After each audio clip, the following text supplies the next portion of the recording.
하나님 말씀은 에레미야 24장 1절부터 7절까지 말씀을 함께 읽겠습니다. 에레미야 24장 1절부터 7절까지입니다.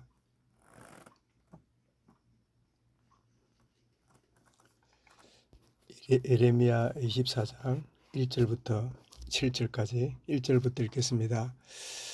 바벨론의 느부갓네살 왕이 유다 왕 여호야김의 아들 여고냐와 유다 고관들과 목공들과 철공들을 예루살렘에서 바벨론으로 옮긴 후에 여호와께서 여호와의 전 성전 앞에 놓인 무화과 두 강주리를 내게 보이셨는데, 한 강주리에는 처음 익은 듯한 극히 좋은 무화과가 있고 한 강주리에는 나빠서 먹을 수 없는 극히 나쁜 무화과가 있더라. 여호와께서 내게 이르시되 이레미야야, 네가 무엇을 보느냐 하시매 내가 대답하되 무화과 나무이온데 그 좋은 무화과는 극히 좋고 그 나쁜 것은 아주 나빠서 먹을 수 없게 나쁘나이다 하니, 여호와의 말씀이 또 내게 임하니라. 이르시되 이스라엘의 하나님 여호와께서 이와 같이 말씀하시니라. 내가 이곳에서 옮겨 갈대아인의 땅에 이르게 한 유다 포로를 이 좋은 무화과 같이 잘 돌볼 것이라. 내가 그들을 돌아보아 좋게 하여 다시 이 땅으로 인도하여 세우고 헐지 아니하며 심고 뽑지 아니하겠고, 내가 여호와인 줄 아는 마음을 그들에게 주어서 그들이 전심으로 내게 돌아오게 하리니 그들은 내 하나님이 되겠고 나는 그들의 하나님이 되리라. 아멘. 무화과 두 강주리 비유, 무화과 두 강주리 비유란 제목으로 말씀을 드리겠습니다. 하나님 말씀이 바로 직접 하는 표현이 많지만 성경에는 비유를 통해서 우리에게 말씀을 하고 있음을 보게 됩니다. 예수님께서도 들의 백합화를 보아라, 공중 나는 새를 보아라, 또 여러 가지 이 어떤 자연 만물을 통해서 비유를 통해서 우리에게 말씀하신 경우를 우리 보기도 하지요. 오늘 본 말씀이 바로 무화과 두 강주리를 보이시면서 그 무화과 두 강주리를 통하여 비유를 통하여 말씀하고 있는 그런 본문입니다. 오늘 본문에 읽은 것처럼 한 강주리는 참 좋은 무화과 열매가 가득한 그런 바구니고 광주리고, 다른 강주리는 참 아주 나쁜 먹을 수 없는 그런 광주리. 이런 바구니는 들고 다니는 작은 거라면 광주리는 바구니보다 훨씬 큰 그런 이 형태를 말씀을 하고 있는 거지요. 그래서 내가 이 광주리를 보고 있습니다. 그랬더니 하나님이 설명해 주시기를, 하나님 뜻대로 바벨론 포로로 잘 끌려가고 하나님께 순종하는 자는 좋은 무화과와 같은 그런 것이 되어서 5절에 보니까 하나님의 보호를 받고, 그리고 6절 7절에 보니까 하나님의 백성으로서 복을 받는, 이것이 이 좋은 무화과 나무를 통해서 너희들이 고난을 당한 것처럼 보이지만 결국 바벨론에 가서 잘 이렇게 지내면 내가 복을 내리겠고 좋은 무화과 나무 같은, 무화과 열매 같은 그런 복을 누리게 될 거다, 그렇게 말씀을 하고, 오늘 8절부터 11절에 보니까 그러면 이 나쁜 이 무화과 나무의 열매는 뭐냐 보니까, 왜 우리가 바벨론으로 끌려가냐, 우리는 바벨론에 끌려갈 수가 없다, 그러면서 하나님의 뜻을 거역하고 반항하면서 끝까지 예루살렘에 남아서 지내는 자들은 나쁜 이 무화과 나무 같아서 참 버림을 당하게 될 거고 굉장히 이 쫓김을 당하게 되고 저주받는,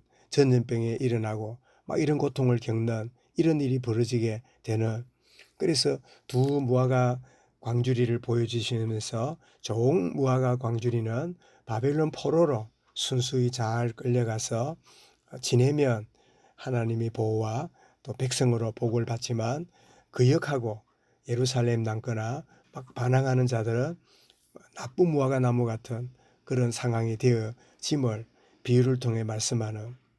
그러면 우리는 생각할 때 아니 바벨론 포로로 끌려가는 거는 고난받고 고통을 당하고 어려움을 당하는 일인데 그거를 잘 순종하면 이렇게 좋은 무화과 나무 같은 결과가 오고 이 바벨론 포로로 가는 것을 거부하고 거역하면 나쁜 무화과 나무가 되어서 이 고통을 당하고 저주를 받고 어려움을 당한다.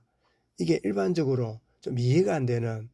그래서 그 당시에 유대인들은 예루살렘 성전이 무너지고 악한 바벨론이 쳐들어왔을 때 에레미야는 계속적으로 너희가 이 제약의 결과로 우상 숭배한 결과로 하나님이 치사 바벨론의 포로가 되게 하신다. 그러므로 이 바벨론 포로에 잘 순종하고 잘 끌려갔다가 지내면 하나님 보호하실 거고 좋은 무화과 나무 같은 그런 결과를 가져다 줄 것이다.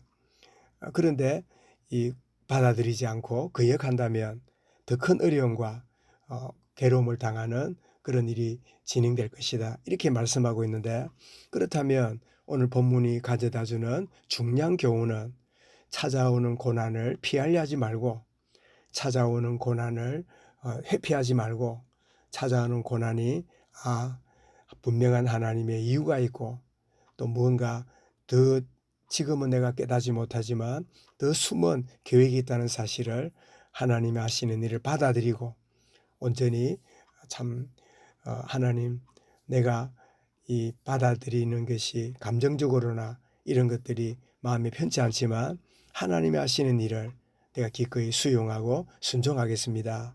라고 받아들이는 이 교훈을 주고 있음을 보게 됩니다.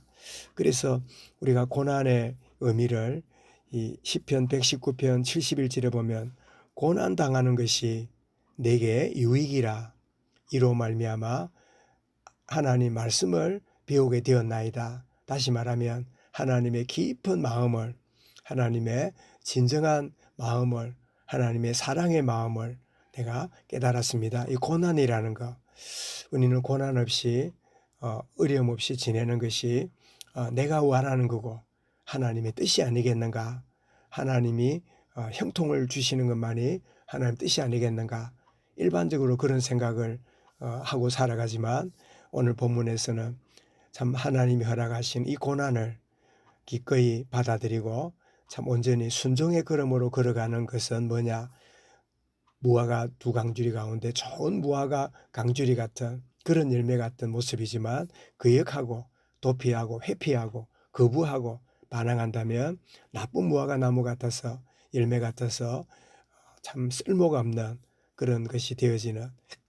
그래서 우리가 살아가는 가운데 원치 않지만 때로는 고난의 길을 때로는 역경의 길을 또 원치 않지만 바라지 않는 여러 가지 이 풍랑과 여러 가지를 만나게 될 때 참 물론 우리가 미련하고 참 어리석어서 막 이 어떤 일을 걸어간다든가 그런 의미가 아니라 정말 우리가 살아가는 가운데 하나님의 계획 속에 있는 이 고난과 역경들을 우리가 기꺼이 회피하고 도망가는 것이 아니라 받아들이고 하나님의 뜻으로 순종하게 되게 될 때 좋은 이 무화과 같은 이런 하나님의 복과 은혜를 누리는 이 사실을 우리에게 말씀하는데 오늘 다시 참 이렇게 인도받는다면 그 7절에 말씀하고 있지요.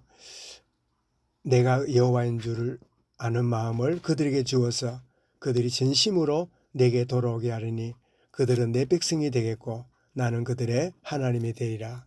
오랫동안 하나님 없는 세상의 번영, 하나님 없는 자기 만족, 하나님보다 다른 것을 더 우선시하는 이와 같은 백성들이 이 고난을 통해서 또 오롯이 하나님의 은혜와 그 손길을 바라보고 하나님 백성의 신분과 정체성을 누리는 고난이라고 하는 이 사실이 좋은 무화과 열매로 하나님 보존하시는 깊은 계획이 비유 속에 있음을 우리가 이 말씀을 통해 받고 오늘을 살아가면서 어떤 상황과의 끈일지라도 내 뜻대로 마시고 아버지 뜻대로 뜻이 하늘에서 이룬 것처럼 땅에서도 이루어지는 그런 매 순간 걸음이 되도록 인도하여 주옵소서.